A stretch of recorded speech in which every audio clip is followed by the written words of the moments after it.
A gente viu aí que você chegou na cidade em 2012, né? Está fazendo 10 anos depois que retornou e começou a atuar na cidade. Mas a gente notou que depois de 2019, com a efervescência do Covid-19, você pegou e foi para o front. Né? Você foi para o front lá do Covid. Sentiu medo não? Como é que foi isso aí? Olha, na época, né, com empolgação, e a gente viu que era a nossa missão, né? A gente tem uma missão na vida, e eu achei que essa era a minha. Né? Tava todo mundo ali meio preocupado, com medo mesmo. Quem que não tinha medo, né? Naquela época era uma incógnita, né? A gente via na televisão aquelas pessoas que... Morrendo sem ar, pessoal tudo entubado. Isso. E a gente tinha preocupação pela família da gente. Né? Eu sou pai, né, da Arlane de Maria, na época tinha 4 anos de idade, e a nossa preocupação era de trabalhar e não voltar para casa, ou ficar internado. Ou então levar a doença para todo mundo em casa, né? O meu pai hoje é debilitado, né? E eu fui convidado, né? Primeiro para participar de uma comissão que tinha alguns médicos daqui da cidade. E eu aceitei de prontidão esse convite, né? E a gente fez a primeira reunião com essa equipe de médicos renomados na nossa cidade. Eu era o mais jovem lá na reunião. Depois o doutor Nereu chegou, né? E também nós nos reuníamos lá no gabinete do prefeito. E a gente começou a criar o protocolo do Covid aqui para essa cidade, Parnaíba. E claro, a gente tem a responsabilidade e o conhecimento que isso ia se abranger para toda a região. Sim. Né? E até porque Parnaíba é o polo, né? É o polo. E a gente domina essa planície litorânea. Todos esses municípios da planície litorânea dependem de Parnaíba. E aí a gente começou a criar, né, mais ou menos o que ia ser o Covid aqui na nossa cidade. A nossa preocupação era aonde nós vamos atender esse povo todo. E aí surgiu a oportunidade, né, de montar o hospital de campanha. Na época também não sabíamos como isso ia acontecer, e o medo era grande também, né, enfim, a equipe que a gente tinha para trabalhar era pequena, tá? As pessoas realmente com medo. Eu sempre dizia nas reuniões que profissional de saúde não pode ter medo de doença. Isso. Né? Na realidade, é a nossa escolha. Como é que eu tenho medo de doença se eu me formei em medicina? Né? Isso. Então, eu com essa luta, né, comecei junto com os outros colegas, tivemos as ideias, né, botamos em prática muitas delas, tá? E graças a Deus, logo após isso, eu fui convidado para ser o diretor do hospital, o primeiro hospital de campanha. Né? E foi uma missão assim. Que foi o Nossa Senhora de Fátima. Nossa Senhora de Fátima. Foi uma missão assim que a gente pegou, mas a gente estava preocupado. Afinal de contas, era uma doença desconhecida, né? E era o primeiro hospital de campanha do estado do Piauí. Sim. Né? Então, a gente foi para essa missão, né? Preocupado sempre, mas com o passar do tempo, a gente foi desenvolvendo as experiências. Claro que eu ia também guiado por uma equipe, eu nunca estava só, tá, de pessoas fenomenais, né? Posso citar aqui a doutora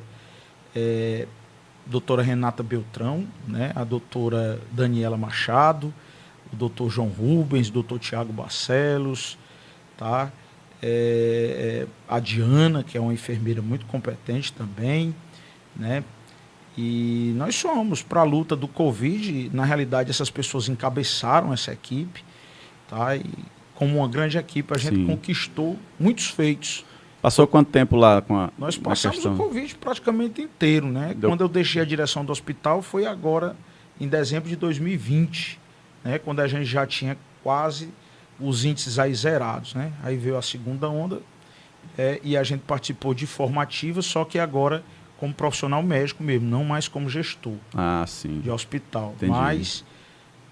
E aí eu fiquei na linha de frente em 2 estados praticamente, 3 estados, que era o Maranhão, o Ceará e o Piauí, né? E fiquei na linha de frente de 3 hospitais em 3 cidades, né? Dirigindo 2 hospitais ao mesmo tempo, que era o Hospital Municipal de Chaval e o Hospital de Campanha aqui de Parnaíba. Não me pergunto como eu dei conta, eu dei. E o importante é que saiu tudo tranquilo. Teve algum momento que tu chegou e disse assim, rapaz, vou jogar isso aqui tudo pra cima e quem quiser que lute? Não, em nenhum momento da minha vida, em nenhuma situação da minha vida eu pensei isso, né? Eu acho que a gente quando pega uma missão, né, foi o que eu falei na época, missão dada, e eu vou, com Cumprir, certeza, cumprir, vou entregar essa missão cumprida. Então, eu acho que esse é o segredo da vida de qualquer pessoa que quer vencer. Sim. Tá? É pegar a missão e transformar aquilo num sacerdócio e para frente acabou-se. Então, eu nunca desisti. Teve um momento que a gente ficou bem apreensivo quando começou a faltar os insumos. Sim. Mas isso não era só em Parnaíba, era no mundo inteiro. Né? Então, a gente tinha paciente entubado que precisava de uma droga chamada midazolam e não tinha em lugar nenhum do Brasil. Né? Então, de repentemente, a gente encontrou aí essa medicação através de uma grande colega, que é a doutora Daniela Farias, ela é assistente social. Sim. Ela descobriu essa medicação em São Luís do Maranhão, né, através de uns parentes dela lá que estavam usando. E de prontidão a gente já mandou buscar e aí, graças a Deus, nós conseguimos resolver a problemática da época. Né? Mas sempre foi muito complicado, sempre faltando insumos, mas era uma coisa que era no mundo inteiro. Né? A gente não tinha como aí, né, prever até quando a gente ia ter essa medicação. Então, sempre isso aí era uma situação mais complicada. Mas, graças a Deus, nunca faltou. Sempre a gente ficava no vermelho, mas no apagar das luzes ali, surgia aquela... Tu passou por alguma etapa assim, onde tu estava ali lutando com aquele paciente, o paciente veio a óbito naquele momento, assim? Olha, por várias vezes eu me deparei com situações que a gente não vai esquecer nunca, né? Na vida da gente. A gente tem uma posição que a gente chama de prona, que é aquela de bruço. Eu, às vezes, estava no hospital e aí, às vezes eu ia no banheiro. Né? No início era tão assim um negócio complicado que a gente tinha que estar vestido, uniformizado, né, com aquela roupa. E aí tinha que estar de fralda, né? Porque a gente tinha que passar 6 horas com aquela roupa e não podia sair por nada do mundo. Era de roupa e de fralda. Paramentado lá de fralda. Sim. E tudo, porque não podia ir para lugar nenhum, né? E aí, às vezes, quando a gente saiu daquela situação, a gente ia no banheiro. Eu ia no banheiro. Quando eu voltava, o paciente estava em prona. Ele mesmo ficava em prona. E lá, por várias vezes, eu encontrei pacientes que foram a óbito, né? E a gente, sem saber o que fazer, às vezes nem não tinha dado tempo de fazer nada, né? Chegava lá, o paciente já estava debruçado em óbito. E a gente encontrou muitas cenas de guerra, inclusive, né? Coisa pesado, triste, né? Coisa triste. Horrível e na época mesmo. A gente não tinha, né? Apesar de que em 2019 o Ministério da Saúde ele lançou uma cartilha de bolso onde já se falava no Covid. Sim, né? sim. No Covid. 2019, né? 2019. E, por incrível que pareça, a variante que apareceu foi a 2019. Eu tenho esse guia de bolso do Ministério da Saúde, doenças infecciosas contagiosas, né, que vinha falando sobre Covid. Então, a gente se agarrou àquelas informações que a gente tinha. Que tinha. Né? Então, na realidade... Tudo era muito novo, né? Era muito novo, não. Era novo. Era novo. Né? Então, a gente se agarrou àquilo que a gente tinha de informação. Né? O que eu tinha para tratar naquela época era o que a gente fazia, né? Entendeu? Entendi. Eu tive no Maranhão, num lugar chamado Parnarama, eu trabalhei lá. Parnarama. Lá é o foco da malária, né? E a gente usava muito a hidroxicloroquina, né, para tratar a malária, né? A gente até dizia que não podia ir de camisa de botão para lá, porque os macacos, tinha muito macaco na região, eles iam avançar na gente com o meu botão da camisa pensando que era hidroxicloroquina para se salvar da malária. Então eu entrava no foco, diariamente eu entrava no foco da malária usando hidroxicloroquina. Então eu conhecia aquela droga, né? Então a gente sabe que o efeito colateral dela existe, assim como qualquer outra droga, né?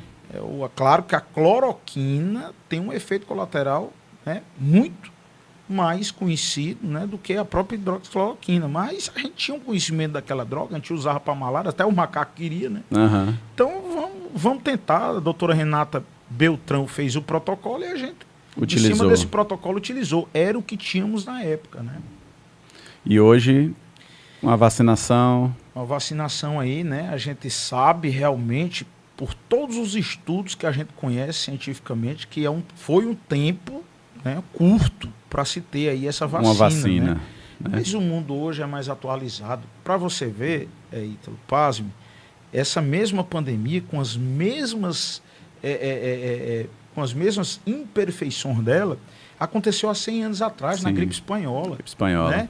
Então o homem já tinha um conhecimento prévio de como passar por uma epidemia dessa, né? Uma síndrome respiratória gripal. Então, eu achei até que custou, porque o homem já era para estar preparado. Já era para estar preparado para isso. Se a gente for perceber, todo dia tem vírus, bactéria, querendo matar a gente, eles querem se alimentar, É e verdade. os hospedeiros somos nós. Verdade. Por que foi descoberto isso aí? Porque a medicina avançou muito, né? Hoje nós temos uma tecnologia capaz de descobrir, né, as coisas muito rapidamente. Sim. A ciência evoluiu muito. Mas, em compensação, você vê que o mecanismo, né, que a ciência evoluiu, esqueceu de evoluir com ela. É. O mundo inteiro, não é só o Parnaíba nem o Piauí. A falta de hospitais, a falta de insumos, né, profissionais capacitados. Sim. A gente viu tudo isso aí. Tá? Então, Aflorou, né? Aflorou, né? É. Nós estamos aí à mercê, na realidade, né, de governos. Verdade. Que nem sempre são governos que estão interessados, né, em salvar a maioria da população. Sim, com certeza. Principalmente aquelas pessoas mais humildes, que não têm condição de pagar um plano de saúde, uma internação que é cara, às vezes tem condição nem de se alimentar.